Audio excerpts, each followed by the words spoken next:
Hi, this is Instructor Meredith Wolbeck.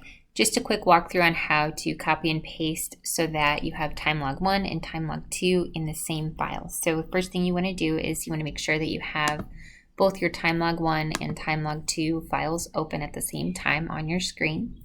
We'll go ahead and click on timelog2, hold down the cursor and drag to highlight everything that you want to copy.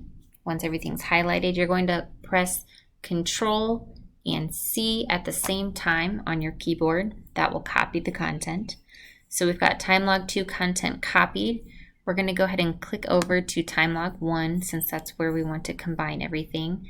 Click your cursor below the timelog1 content. Hold down the keys Control and V, and that will paste in timelog2's content. Then you can save this file. Just make sure that you title it so that you know that that is the file that you have both time logs in. And then you can just attach the single file and avoid any technical bumps that might come into play when trying to attach multiple files. If you have any questions, let me know.